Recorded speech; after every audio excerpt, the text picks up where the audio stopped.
Dear class 10 students, उम्मीद है आप लोग खैरियत से होंगे। आप लोगों का बायो का पेपर है तो मैंने एआई से जनरेट करवा दिया है पेपर आप लोगों का। एक पेपर कल आएगा, ठीक है, और एक अब ये चढ़ा रहा हूँ, यानी कि एक जुमे वाले दिन सुबह इस हफ्ते वाले दिन चढ़ जाएगा और एक इतवार वाले दिन।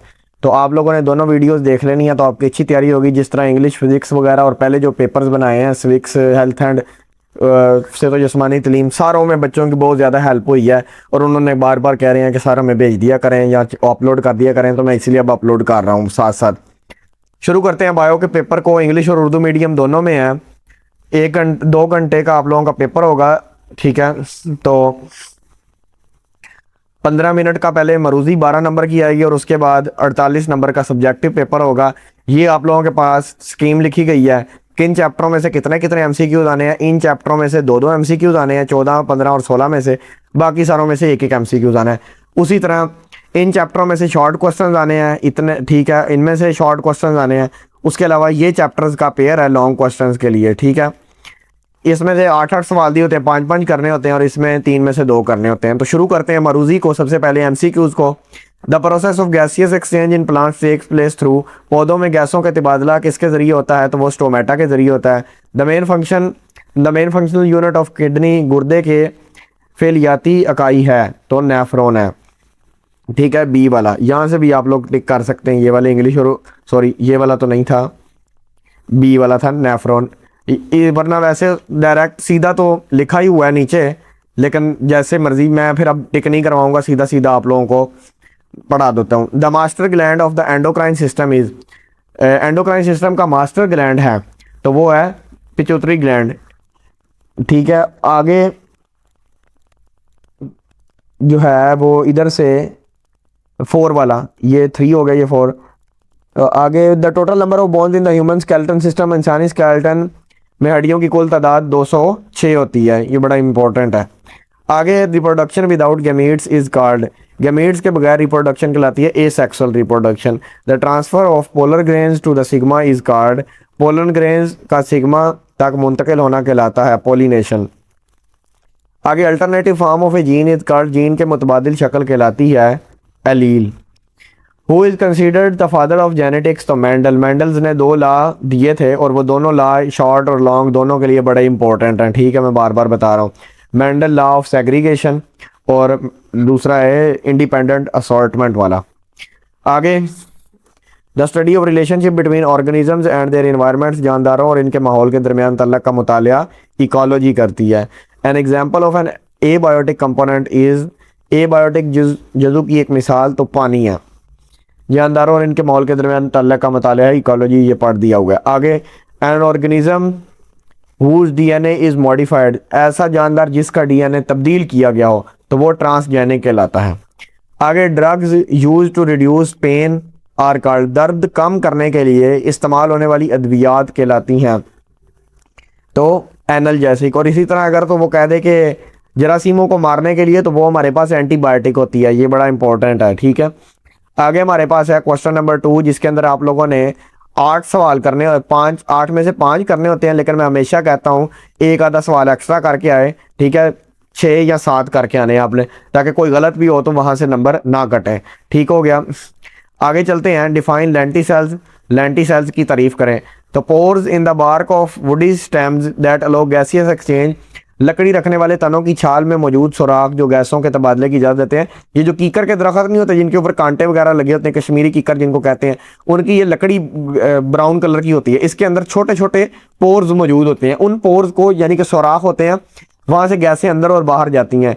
इन जो सुराख हैं, जो होल्स हैं, उनको हम लोग छोटे छोटे लेंटिसेल्स कहते हैं। तो आगे differentiate between breathing and respiration. Breathing and respiration में फ़र्क। तो ब्रीथिंग एक ऐसा अमल होता है जिसके अंदर गैसों का तबादला होता है। रेस्पिरेशन एक बायोकेमिकल प्रोसेस है जिसके अंदर जिसके में खुराक से एनर्जी हासिल की जाती है, यानी कि जो फूड ग्लूकोज वगैरह वो तोड़ के उससे हम लोग एनर्जी हासिल करते हैं। और ब्रीथिंग के अंदर breathing is the physical process taking oxygen and giving out carbon dioxide, यानी कि ऑक्सीजन अंदर लेके जाते हैं, कार्बन डाइऑक्साइड बाहर लेके आते हैं। और respiration biochemical process yielding energy from food, यानी कि ग्लूकोज टूटता है C6H12O6 उसके, और फिर उसकी वजह से जब उसके साथ ऑक्सीजन रिएक्ट करती है तो कार्बन डाइऑक्साइड, वाटर और एनर्जी प्रोड्यूस होती है। आगे एम्फीसीमा की 2 इलामात लिखें। Write two symptoms of emphysema: shortness of breath, fatigue और रिकरेंट रेस्पिरेटरी इन्फेक्शन, सांस उखड़ना, थकावट, बार बार रेस्पिरेटरी इन्फेक्शन, यानी कि सांस वगैरह में तंगी आना। आगे लिथोट्रिप्सी क्या है, ठीक है, तो व्हाट इज लिथोट्रिप्सी? तो a non surgical method to break kidney using shock waves, shock waves के जरिए गुर्दे की पथरी को तोड़ने का गैर जराही तरीका, यानी कि ऑपरेशन किए बगैर, यानी कि चीर फाड़ किए बगैर ही हम लोग शॉक्स लगाते हैं, जिसकी वजह से किडनी के अंदर जो स्टोन्स होते हैं, पत्थर होते हैं, पथरी जो होती है वो टूट जाती है। आगे होम्योस्टेसिस की तारीफ, define homeostasis: the maintenance of internal conditions of body at equilibrium despite changes in external environment, बैरूनी माहौल में तब्दीलियों के बावजूद जिस्म के अंदरूनी हालात को तवाज़न रखना, ठीक है, यानी कि बाहर के अगर तो टेम्परेचर 40 डिग्री है लेकिन बॉडी का 25 तक मेंटेन रखना। रिफ्लेक्स एक्शन की तारीफ: an involuntary and rapid response to a stimulus, किसी मुहरिक के खिलाफ गैर अरादी और फौरी रद्द अमल। जिस तरह के मोटरसाइकिल चला रहे हैं, आगे से यकदम कोई साइकिल या दूसरी मोटरसाइकिल आ गई है तो यकदम आप लोग ब्रेक लगाते हैं, this is called reflex action, इसे रिफ्लेक्स एक्शन कहते हैं। What are receptors? रिसेप्टर्स क्या हैं? स्पेशलाइज्ड सेल्स और organs that detect a specific stimulus, मखसूस सेल्स या अज़ा जो किसी खास मुहरिक निशानदही करते हैं। आगे what is myopia? Short sightedness, myopia करीब नजरी क्या है? An eye defect where distant objects are unclear, image forms in front of retina, आंख का नुक्स जिसमें दूर की अशिया साफ नज़र नहीं आती, इमेज रेटिना के सामने बनता है, यानी कि दूर की नज़र उनकी ख़राब होती है, करीब की ठीक होती है। ठीक हो गया, यानी कि जिससे दूर की अशिया साफ नज़र नहीं आती, करीब वाली सही नज़र आती हैं। आगे हमारे पास क्वेश्चन नंबर 3, वो इन चैप्टर्स में से आना है। आप लोगों ने 5 करने हैं, लेकिन 5 ना करके आए, 6 या 7, 1-2 एक्स्ट्रा सवाल करके आए। Differentiate between tendons and ligaments, tendons और लिगामेंट्स में फ़र्क बयान करें। तो tendons attach muscles to bone, ligaments attach bone to bone. Tendons muscle को हड्डी से जोड़ते हैं और लिगामेंट्स हड्डी को हड्डी से जोड़ते हैं। आगे what is the function of cartilage? Cartilage का क्या काम है? It acts as a shock absorber and reduces friction at joints, ये जोड़ों पर रगड़ को कम करता है और शॉक एब्जॉर्बर का काम करता है। आगे what is binary fission? Binary fission की तारीफ करें। Division of one parent organism into 2 daughter organisms, एक पेरेंट जानदार का 2 डॉटर जानदारों में तकसीम होना बाइनरी फिशन कहलाता है। और आगे what is epigeal germination? Epigeal germination क्या है? तो germination where cotyledons are pushed above ground, वो जर्मिनेशन जिसमें कॉटिलिडन्स जमीन से ऊपर आ जाते हैं। क्वेश्चन नंबर 5, स्पर्मेटोजेनेसिस क्या है? व्हाट इज स्पर्मेटोजेनेसिस की तारीफ? The process of formation of sperms in testis, testis में स्पर्म बनने का अमल। आगे differentiate between genotype and phenotype, genotype और फिनोटाइप में फ़र्क बयान करें। तो genotype is the genetic makeup while phenotype is the physical expression of traits. Genotype genes की तरतीब है, फिनोटाइप इन खसूसियात का ज़ाहिरी रूप है।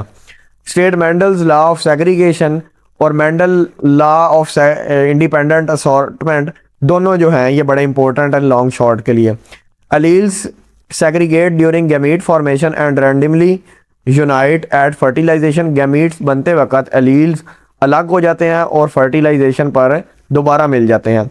Natural selection, process where nature selects organism best adopted to the environment, वो अमल जिसमें कुदरत बेहतर मुताबिकत रखने वाले जानदारों को मुंतखब करती है। क्वेश्चन नंबर 4 से चैप्टर नंबर 16, 17 और 18 में से आएंगे, तो आप लोगों ने 6 या 7 ही करने हैं, बार बार मैं कह रहा हूँ 1-2 एक्स्ट्रा। फूड चेन की तारीफ करें, जानदारों का एक दूसरे को खाने का सिलसिला, the sequence of organism eating and being eaten, यानी कि ये चिड़ियाँ जो हैं ये खाती हैं कीड़े मकोड़े और फिर वो चिड़िया को खा जाती है आगे, चीले वगैरह, और चीलों को फिर कोई उकाब खा जाता है, इस तरह की चीज़ें।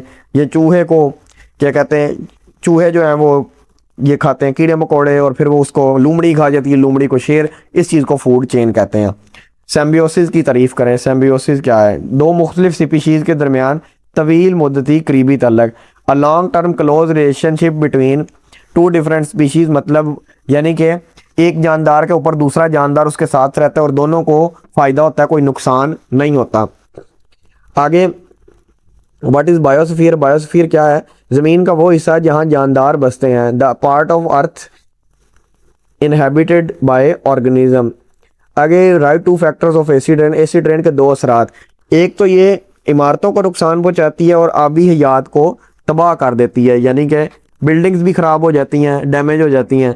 और damages building and harm aquatic life, यानी कि ये पॉन्ड्स वगैरह, ये जो सॉरी छप्पड़ वगैरह जो होते हैं जहाँ पे कोई मछलियाँ वगैरह होती हैं, ठीक है, तालाब में, वो फिर ख़राब हो जाती हैं और वो मर भी जाती हैं। और वहाँ पे फिर वो पानी बाद में फसलों को लगाते हैं, वो फसलों को भी नहीं लगा सकते, बाद लोग पीते हैं वहाँ से, वो फिर पिया भी नहीं जा सकता।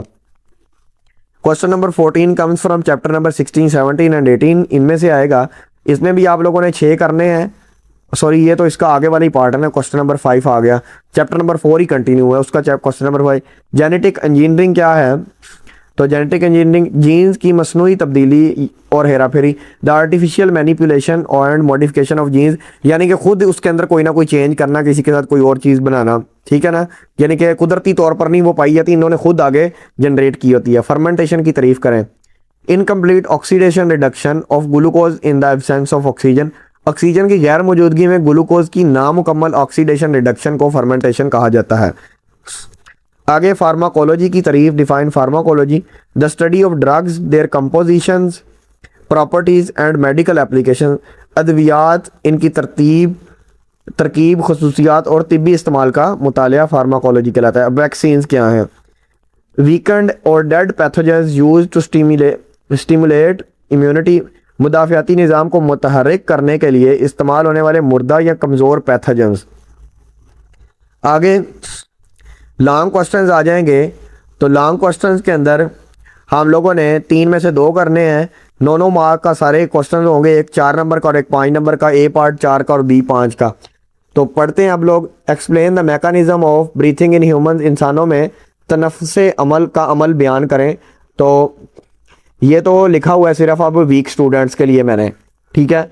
अब जो लाइक बच्चे हैं उनका मैं बुक से निशान लगवाऊंगा, लेकिन वीक कम अज़ कम इतना करके जाएं तो ताकि अगर कोई सवाल आ जाए तो कम अज़ कम 2-1 नंबर मिल जाए उनको। तो चलो अब बुक से निशान लगाते हैं। अब ये 10.2.3 वाली जो मैकेनिज्म ऑफ ब्रीथिंग वाली है, पहले आप लोगों ने ये 2 लाइनें कर लेनी है, उसके बाद इनहेलेशन वाला सारा करना है क्योंकि छोटा है। आगे एक्सपायरेशन और एक्सहेलेशन वाला जो है ये ज़रा लंबा है, तो आप लोगों ने इसका क्या करना है, इसके 10 से 15 जो पॉइंट्स हैं ना वो बना लेने हैं, ठीक है, ताकि वो एक पेज कम अज़ कम बन जाए, और इतना आप लोगों ने फिर लिख लेना है। इस तरह उर्दू वालों ने ये वाला पूरा लिखना है पैराग्राफ, और उन्होंने फिर ये वाला क्या करना है, यहाँ से लेके यहाँ तक जो है इसके 10 से 15 पॉइंट्स बना के याद कर लेने हैं मेन, और वो वाले लिख देने हैं। ठीक हो गया। उसके बाद हम लोग अगले क्वेश्चन की तरफ अगर तो चले हैं कि describe the structure of the human आई, इंसानी आँख की साख्त बयान करें। तो ये शॉर्ट करना चाहते हैं वो इतना कर लें, लेकिन इसके नंबर सिर्फ 1-2 ही मिल रहे हैं, मैं ये पहले बता रहा हूँ। तो लॉन्ग के लिए जो अच्छे बच्चे हैं, यानी कि जो लाइक बच्चे हैं, उनके लिए मैं फिर बुक से लगवाता हूँ निशान, बाकी इसकी स्क्रीनशॉट ले लें दूसरे। अब ये हमारे पास 12.3.1 जो है टॉपिक है आई वाला, ठीक है। तो उसने क्वेश्चन भी यही पूछा है, ठीक है, कि स्ट्रक्चर उसका बताएं ह्यूमन आई का। तो अब ये आई वाला जो टॉपिक है ये है बहुत लंबा, ठीक है, कहीं 4 पेजेस पे आया हुआ है, 4 साइडें तकरीबन, तो यहाँ तक यानी कि। लेकिन आप लोगों ने भला क्या करना है, इसके अंदर है ना ये वाली जिस तरह डेफिनेशन है ना, outer layer, sclera, cornea, retina, lens, ये suspensory ligaments, ciliary muscles, retina, यानी कि कम अज़ कम आप लोगों ने 15 से 20 डेफिनेशन जो इसके अंदर है ना वो याद करके लिख देनी है। ये rods, fovea, disc, spot, optic, blind spot, ये सारी जो डेफिनेशन है, ब्लाइंडनेस, कलर ब्लाइंडनेस, आइडोप्सिन, तो ये एक तो शॉर्ट के लिए भी तैयार हो जाएगी और एक आप लोगों के लॉन्ग के लिए भी तैयार हो जाएगी। तो 12.3.1 जो है उर्दू मीडियम वाले भी जो हैं वो सुन ले, 12.3.1 में 15 से 20 तारीफ़ें जो हैं वो लिख के याद करके आपने लिख देनी है। सवाल नंबर 6 का ए पार्ट की तरफ चलते हैं। Describe the structure and functions of A nephron, nephron की साख्त और फेल बयान करें। तो शॉर्ट करके जो लिखा हुआ है वो ये है, और फिर इंग्लिश मीडियम और उर्दू मीडियम वालों को लगवाते हैं निशान बुक से। तो चलें ज़रा बुक से फिर मैं निशान लगवा देता हूँ। तो ये 4 नंबर का है, तो आप लोगों ने ऐसा करना है कि ये वाला जो है ना इसका स्ट्रक्चर किडनी का, ठीक है, ये लंबा कितना ज़्यादा है, ठीक है। तो ये लेकिन इसके अंदर ये जो मेन डेफिनेशन है ना, ठीक है, ये आप लोगों ने अब यहाँ से असल में शुरू करना है, ठीक है। तो 10 एक पॉइंट इसके बना लेने हैं छोटे से, और 10 एक पॉइंट इस फंक्शन के बना लेने हैं और ये लिख देना है। इसी तरह इसके अंदर भी गुर्दे की साख्त के वाले बाद में जो है यहाँ से ये वाला यहाँ से लेके जो है ना आगे यहाँ तक 10 एक पॉइंट इसके बना लेने हैं, ठीक है, आप लोगों ने मेन, और 10 एक पॉइंट इसके बना लेने हैं मेन। इसके 10 तो नहीं बनेंगे, इसके मेरा ख्याल है 5 से 8 बना लें तो वो भी काफ़ी है, लेकिन कोशिश करें 10 ही बनाएं ताकि कोई चांस ना हो आगे नंबर कटने का। आप लोगों ने MD कैट देना है 12 के बाद, तो एक एक नंबर पे फिर वहाँ पे बड़ा मसला बन जाता है। आगे चैप्टर नंबर 13 का जो 5 मार्क्स का क्वेश्चन है, explain different types of joints, joints की मुख्तलिफ इकसाम की वजाहत करें। तो ये वाला जो है मैंने वीक स्टूडेंट्स के लिए लिख दिया है, कम से कम कुछ ना होने से बेहतर है कुछ ना कुछ तो लिखा है, तो बाकियों के लिए मैं लगवाता हूँ। तो बुक की तरफ चलते हैं ज़रा। तो ये 13.2 वाली जो हेडिंग है इसके अंदर टाइप्स ऑफ जॉइंट्स लिखे हुए हैं, तो पहले यहाँ तक लिख लेना, और फिर ये वाली आगे मूवेबल जॉइंट्स और बॉल एंड सॉकेट जॉइंट्स हैं। लेकिन उसके बाद यहाँ पे टेंडोन्स और लिगामेंट्स है, तो ये वैसे बड़ा इंपॉर्टेंट है सवाल, ये आप लोगों ने वैसे ही कर लेना है, ठीक है। और यहाँ पे आप लोगों ने भी ये 13.2 वाली और ये वाली करके और फिर ये वाले 2 करने हैं, और उसके बाद फिर टेंडोन्स और लिगामेंट्स वाला जो है ये वाला भी कर लेना है, क्योंकि ये वैसे ही बड़ा इंपॉर्टेंट है। तो अब ये आपका हो गया। तो क्वेश्चन नंबर 7 की तरफ अब चलते हैं। ए पार्ट, अभी आगे और भी चीज़ें मैं कुछ समझाऊंगा, वो भी समझ लेना इसके बाद, लेकिन पहले यहाँ तक समझ लें। Explain the basic steps of genetic engineer, genetic engineering के बुनियादी मराहल की वजाहत करें। तो शॉर्ट के लिए ज़रा शॉर्ट जो उन्होंने लिखना है वो ये कर लें, और आगे मैं लिखवाता हूँ।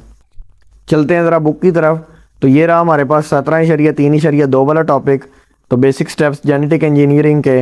ये रहा आइसोलेशन ऑफ जीन इंटरेस्ट, पहला दूसरा, ठीक है, दूसरे वाला सारा ही करना है, रिकम्बिनेंट DNA वाला, ये तीसरा चौथा और ये 5वां आ गया। उसके बाद उर्दू मीडियम वाले इनका भी ये 17.3.2 के अंदर है लिखा हुआ, ये आ गया जीन को किसी वेक्टर के साथ, ये यहाँ तक है। उसके बाद ये तीसरा चौथा और ये 5वां, तो ये 5 मैंने निशान लगवा दिए हैं। उसके बाद आगे हम लोग चलते हैं। Right a detailed note on antibiotics vaccines, antibiotics and vaccine, antibiotic और वैक्सीन पे। तो ये शॉर्ट करके थोड़ा सा ये वाला लिख लें, और जो लॉन्ग करना है उन्होंने वो मैं बताता हूँ उनको। तो अब ज़रा बुक की तरफ चल के निशान लगवाते हैं। तो ये आ गया हमारे पास 18.3 में 18.3.1 वाला जो टॉपिक है उसके अंदर है ये एंटीबायोटिक्स एंड वैक्सीन वाला। तो यहाँ से अगर मैं निशान लगवाऊँ तो एंटीबायोटिक की अगर आप लोग डेफिनेशन लिख के ना, तो आप लोग ऐसा करना, 3 major groups are described below. इसकी डेफिनेशन, इसकी डेफिनेशन और इसकी डेफिनेशन आप लोगों ने लिख देनी है, ठीक है। उसके बाद एंटी ये वाली जो वैक्सीन है उसका थोड़ा सा तारुफ दे के डेफिनेशन लिख के उसके ये जो मोड ऑफ एक्शन वैक्सीन है इसके आप लोगों ने 5 से 6 पॉइंट्स लिख देने हैं। इसी तरह अगर तो मैं उर्दू मीडियम वालों को बताऊं तो ये डेफिनेशन लिख के आगे लिखना है एंटीबायोटिक्स के ग्रुप्स, तीन बड़े ग्रुप्स मंदरजा झेल है, इसकी डेफिनेशन लिखनी है। और सॉरी नीचे को आना था, यहाँ पे इसकी डेफिनेशन, इसकी डेफिनेशन लिखनी है। उसके बाद आप लोगों ने आ जाना है वैक्सीन्स पे। वैक्सीन्स की डेफिनेशन लिखने के बाद, सॉरी यहाँ से है वैक्सीन की डेफिनेशन, ये लिखने के बाद मोड ऑफ एक्शन वैक्सीन यानी कि वैक्सीन के काम करने का तरीका जो है इसके, इसमें से आप लोगों ने 5 से 6 जो मेन पॉइंट्स हैं वो तैयार कर लेने हैं। उम्मीद है आप लोगों का अब ये तैयार हो जाएगा। तो अब टाइम की आप लोगों ने बड़ी ज़्यादा पाबंदी करनी है, मैं बार बार कह रहा हूँ, ठीक है। ये ना हो कि वहाँ पे आप लोगों का टाइम रह जाए, क्योंकि बायो के पेपर में अक्सर बच्चों का टाइम ऊपर नीचे हो जाता है।